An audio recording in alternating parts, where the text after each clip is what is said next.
E aí, pessoal, o que é que vocês acharam dessa provinha de Química do concurso de bombeiro militar do estado do Ceará? Eu achei a prova bem tranquila, tive apenas uma questão que poderia confundir um pouco vocês e vou responder a prova todinha com vocês agora, tá? A parte de Química. Vamos embora. A primeira questão é uma questão que falava de radioatividade, bem tranquila, que dizia o seguinte, ó. A radioatividade é um fenômeno que resulta da emissão de energias por átomos provocada em decorrência de uma desintegração ou instabilidade do núcleo dos elementos químicos. Perfeito.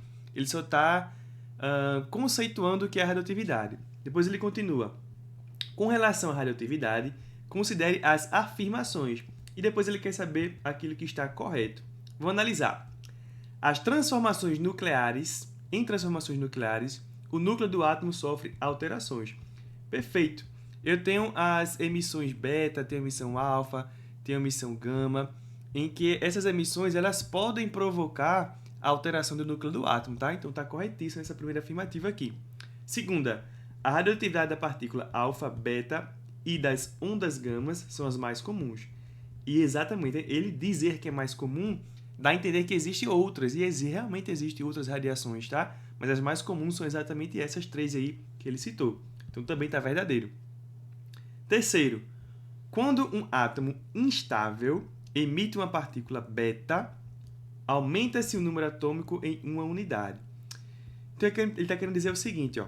Se eu tenho aqui um átomo X com 100 de massa e 50 de número de prótons, se for emitido uma partícula beta, vou colocar aqui, a emissão de uma partícula beta, o que é que vai acontecer com esse átomo? Ele vai se transformar num átomo que permanece a massa em 100 e ele diz que aqui fica em 51. Isso pode ser verdade, tá? Se a emissão for uma partícula beta negativa, isso é verdade. Mas a gente sabe que existem as partículas betas positivas também. Na questão, ele não disse que era beta positiva ou negativa. Normalmente, nesses casos, a gente utiliza a beta negativa, que é mais comum, tá? Mas se houvesse uma contraposição no gabarito, a gente vai analisar depois, a gente poderia ficar em dúvida e poderia pedir recurso. Vamos ver se é o caso. Então, vou colocar verdadeira, mais ou menos, tá? Depende do resultado final. Se eu disser que a primeira e a segunda é verdadeira, só pode ser letra A, ou pode ser letra C. Pode ser letra D também. Só não pode ser mais a letra E. Então dá para ser muita coisa ainda, né? Porque se a 3 for verdadeira, pode ser letra D. Vamos ver a quarta. Quando um átomo instável emite uma partícula alfa, então agora eu estou emitindo alfa, diminui seu número atômico em 2 unidades. Então, se eu tenho aqui, ó, esse elemento químico emitindo partícula agora alfa, eu sei que alfa eu perco 4 de massa e 2 de número atômico. Ele está dizendo que diminui-se 2 unidades de número atômico, então está perfeito. Aqui em cima eu vou ter 96, embaixo eu vou ter 48, diminuindo 2 aqui de número atômico, então está verdadeiro. Então tem que ser alguma que tenha pelo menos 1, 2 e 4. Pode ser a letra A, não pode ser a letra D. Aí agora vai ficar entre A e entre C. Essa questão é uma questão que talvez caiba você pedir recurso aí, se você acha que pode te beneficiar. Porque ele não disse uma partícula beta negativa ou se é uma beta positiva. Normalmente, quando ele não diz, eu até mostro isso nas aulas para vocês, que quando ele fala de partícula beta sem dizer se é negativa ou positiva, você considera negativa. Sendo dessa maneira, o gabarito seria letra C. Tá, o gabarito seria letra C, porque todos estão corretos, inclusive bateu com o gabarito que a banca disponibilizou, tá? Mas aqui, ó, essa 3 você poderia ficar em dúvida e talvez coubesse um recurso se você conseguisse aí fazer uma boa justificativa, tá? Vamos para a próxima. A maior parte dos elementos químicos da tabela periódica são classificados como os metais. Perfeito. Com relação às características dos metais, é correto afirmar que eles são densos, alguns podem até ser, né? Inflexíveis, não, eles são flexíveis. Letra B, são isolantes térmicos? Não são isolantes térmicos, eles são condutores térmicos e elétricos. C, não apresentam brilho característico? Falso também, eles apresentam brilho característico. São bons condutores de eletricidade e calor? Perfeito, letra D, nosso gabarito. Se apresentam em condições ambientes em estado sólido com excesso do iodo. Iodo nem é metal, né? Então, a resposta é realmente letrinha D, tá? Vamos para mais uma. As ligações químicas correspondem à união dos átomos dos elementos químicos para a formação de substâncias químicas. Com relação às ligações químicas, é correto afirmar que... Quer saber o que é correto?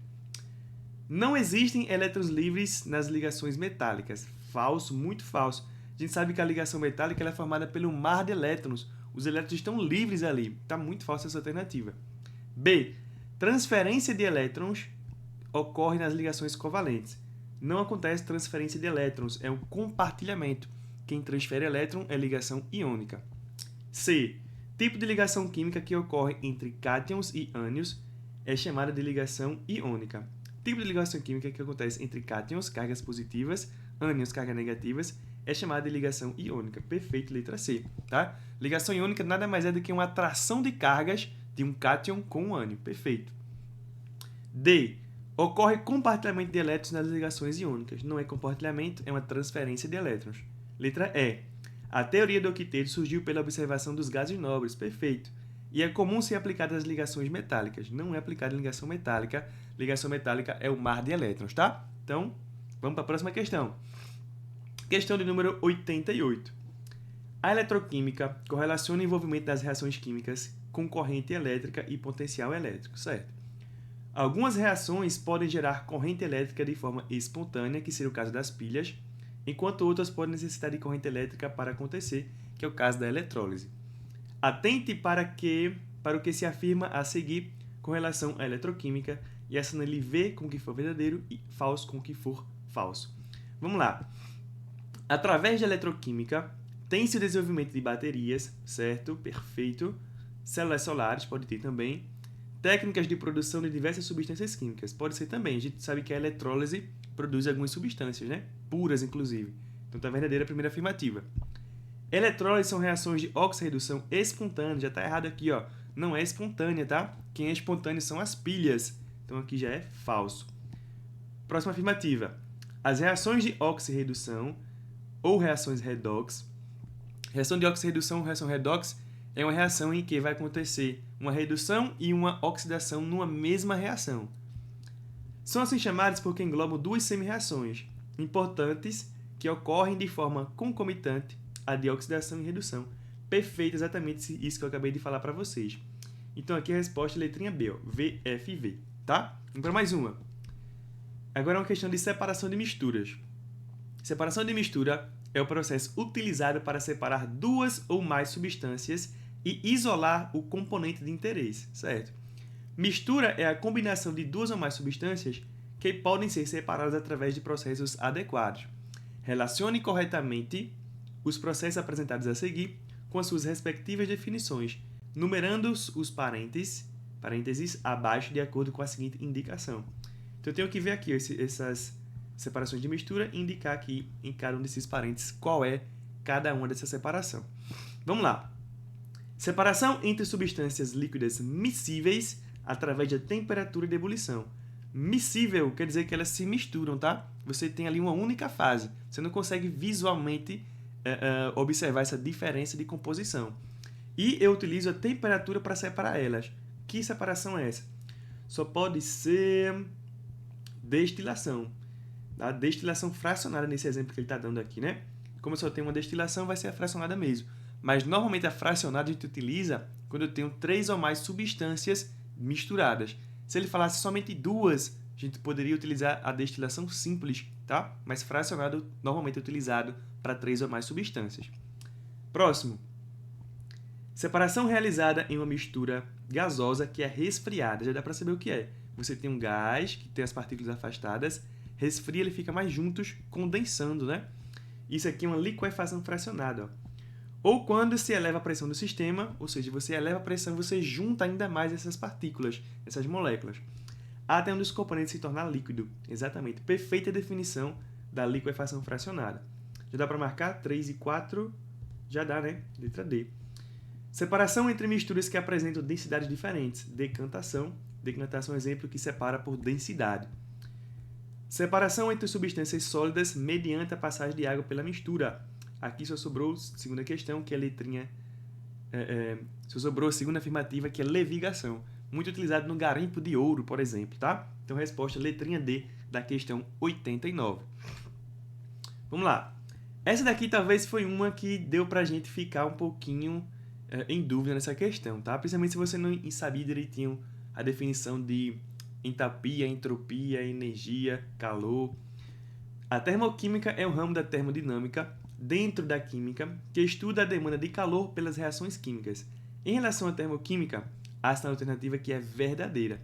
Vamos lá. A variação de entalpia, que ele falou que era o ΔH, sendo numericamente igual ao calor transferido, só pode ser positiva. Ela não pode ser só positiva, pode ser negativa também, né? Então tá errado aqui, ó. Calor é uma forma de transferência de energia que decorre das diferenças de entropia. Já começou a misturar tudo, ó. Ocorre da diferença de entropia entre o sistema de análise e a vizinhança. Tá errado também essa afirmativa, tá tudo misturado aí. A quantidade de energia transferida na forma de calor em uma reação química pode ser medida por meio da entropia, representada pela letra S. Realmente a entropia é representada pela letra S, tá? Mas a entropia não diz respeito à transferência de calor. Entropia, a gente está relacionado ao grau de desordem. Desorganização. Tá? Quanto mais desorganizado, maior a entropia. Por exemplo, se eu tenho um gás, as partículas estão mais afastadas, elas estão mais desordenadas, estão com energia cinética muito grande. Se eu comparar isso com o sólido, por exemplo, o sólido está mais ordenado as partículas. Partículas ordenadas têm um grau de desordem menor, então a entropia é menor. Isso que é entropia, tá? E não transferência de energia na forma de calor. D. A entalpia é uma grandeza associada à energia externa de um corpo, que em uma temperatura constante apresenta uma variação igual à quantidade de calor transferida entre o sistema e a vizinhança. Também não ocorre transferência de energia entre o sistema e a vizinhança. Isso aqui ele está mexendo um pouco mais com trabalho, com calor, tá? Não é essa a definição também. Só pode ser letra E. Uma reação termoquímica pode ser endotérmica, perfeito, se absorver energia na forma de calor, perfeito. Reações endotérmicas absorvem calor. Ou exotérmica, se liberar energia na forma de calor, perfeito também, tá? Então, se você ficasse em dúvida nas alternativas anteriores, a letra E estava toda certinha, toda corretinha, e a definição clássica realmente de entalpia do tipo endotérmica e exotérmica, tá? Você acertava essa aí com tranquilidade se você lesse todas as alternativas, tá bom? Para mim, essa daqui foi a questão mais difícil da sua prova. Aquela que poderia te trazer mais dúvidas, tanto a 91 quanto a questão anterior 90, era aquelas que, se você errasse, seria aceitável. As outras, quem se preparou, acredito que foi tão tranquila que não dava para errar. Vamos lá, vamos ver essa questão aqui, ó. Ela diz o seguinte: atente para os seguintes enunciados sobre os gases ideais. Um gás ideal é aquilo que é perfeito, tá? Que tem uma distribuição desses gases de forma caótica, aleatória, bem distribuída, tá? E assinale a opção cujos itens completam corretamente as lacunas. Os gases ideais são compostos exclusivamente por partículas de dimensão. O tamanho dessas partículas de um gás ideal, ela é grande ou é pequena? Quando ele fala aqui pontual, é justamente isso. Se ela é pequena ou volumosa, né? E os gases eles precisam ser pequenos para que ele seja um gás ideal. Então aqui em cima seria pontual. Pontuais. Então aqui já descarto letra A, letra B e letra C. Vou ficar entre letra D e letra E. Que se encontram em um movimento, esse movimento desses gases é um movimento ordenado, eles estão organizadinhos? Claro que não, né, pessoal? A característica de um gás é ter uma desordem muito grande. Eu acabei de mostrar para vocês quando eu falei de entropia. Então é um movimento caótico desses gases. Então aqui é caótico, ó. Já dá para matar a nossa questão, resposta, letra D, tá? Então somente com essas duas aqui você conseguiria. Aí depois ele continua. Nesse tipo de gás, a temperatura e a velocidade de translação, como a gente acabou de verificar. Aqui seria um pouco mais complexo, realmente, mas se você soubesse os dois primeiros pontos, você responderia de boa. Tá? Ele tentou complicar aqui para você ficar com dúvida, achar que não sabia, mas você já tinha matado a sua questão antes de chegar nessa alternativa. Depois ele continua. Das partículas são proporcionais. Uma vez que não há interação entre partículas de um gás ideal, a energia interna desse gás é sempre igual à soma da energia cinética. Se você não soubesse de mais nada e você soubesse que a soma das energias desse gás é sempre cinético, falar de cinético é a velocidade dessas partículas se movimentando. Você matava a questão também. Veja que a única alternativa, única, que fala de energia cinética é a letra D. Talvez isso fosse um ponto negativo também, né? Você iria pensar, meu Deus, Somente a letra D que tem falando de energia cinética, todas as outras falam de energia potencial. Eu acho que eu tô errado, A questão ia entrar na sua cabeça aí, talvez tenha até entrado na sua mente, tá? Mas a resposta é realmente letrinha D da questão 91. Vamos para a nossa última questão aqui da prova do Corpo Bombeiro Militar do Ceará, da parte de Química, mais especificamente, que dizia o seguinte, ó, questão muito tranquila também, só teve uma pegadinha. Na química, as funções inorgânicas agrupam compostos que não apresentam átomos de carbono em cadeias. Essa é a definição clássica de funções inorgânicas. Tá? A gente tem um exemplo com carbono, que é o ácido carbônico, H2CO3. Tá? Mesmo tendo carbono, ele é uma exceção e acaba sendo um composto inorgânico da função ácida. Existem 4 conjuntos básicos de substâncias inorgânicas: ácidos, bases, óxidos e sais. Perfeito. Com relação às funções inorgânicas, é correto afirmar que as bases, quando colocadas em contato com água, liberam ânion OH, formando chamado de hidrônio. Aí veja, quase, se você não ler a questão toda, você erra, tá? Aqui não libera hidrônio, esse íon aqui é hidroxila. O íon hidrônio é isso aqui, ó, H3O+. Esse é o íon hidrônio. O OH- a gente chama de hidroxila, tá? Vou ter que colocar aqui em cima, ó. Hidrônio. Esse daqui é hidroxila. Tá? Hidroxila. Tá? Aí você lê a questão, tá tudo correto. Libera o H-, chamado de até o nome é parecido, hidroxila, hidrônio. Muita gente, eu tenho certeza que vai se confundir e marcar a letra A, porque leu com pressa essa questão, tá? Mas tá errado aqui, não é hidrônio, é hidroxila. Quem libera hidrônio são os ácidos. Tá? Os ácidos liberam H3O+, ou H+, tá bom? Letra B. Na reação de óxidos formados por oxigênio e metal, então você vai ter aqui oxigênio e metal, então você tem um óxido, esse M aqui é M de metal, tá? Com os ácidos, você está reagindo o óxido metálico com ácido, a formação de base e água. Você vai formar uma base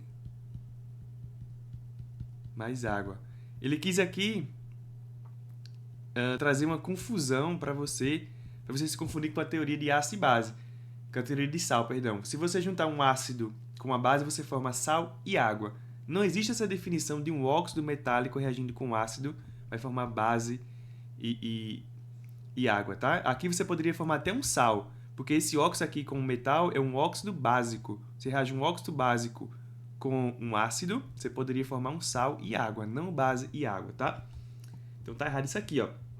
Formação de base e água. Letra C. Os sais são compostos formados por ligações iônicas. Perfeito, o exemplo aqui NaCl, cátion mais ânion. Quando um ânion interage com um cátion para formar uma substância. Então a resposta é correta, né? Os sais são compostos formados por ligações iônicas, perfeito. Quando um ânion interage com o cátion, então o ânion interagindo com o cátion, o ânion carga negativa, o cátion carga positiva, para formar uma substância. Perfeita definição. Letra D. A molécula ácida é formada por meio de ligações iônicas. Errado. Os ácidos são formados por ligações covalentes. Tá? Não é substância iônica. Quando um átomo compartilham, o compartilhamento também é definição de composto covalente, ou um ou mais pares de elétrons em suas órbitas. Tinha muita coisa para você identificar que estava falsa essa alternativa, tá? Por fim, essa daqui foi que muita gente se pegou nela, tá? Provavelmente alguém deve ter marcado essa daqui também. A acidez e basicidade das soluções podem ser medidas utilizando-se a escala de pH, perfeito, que está relacionado com a concentração de íons hidrogênios, H+, ou H3O+, que é esse íon daqui, ó, íon hidrônio, tá? Presentes numa solução e varia de 1 a 14. Eu tenho certeza que muita gente ficou em dúvida nessa questão, porque a definição está quase correta. Ela só errou aqui, ó. Não é de 1 a 14, é de 0 a 14. Se você lembrar da escala de pH, a gente faz ela assim, ó. Aqui no meio é 7, aqui é 0, aqui é 14, tá? Ácido e base. E o 7 seria neutro. Tranquilo? Então, espero que vocês tenham se saído muito bem nessa prova. Deixa aqui no comentário se você aceitou as questões de química, se você achou difícil, se as nossas aulas anteriores te ajudou de alguma maneira. Eu tenho certeza que a prova foi bem abaixo do nível que a gente discutiu aqui no nosso próprio canal no YouTube, nas aulas gratuitas, tá? A gente se vê na próxima aula. Valeu, pessoal. Espero que todo mundo tenha sido aprovado e vá para o curso de formação. Tamo junto!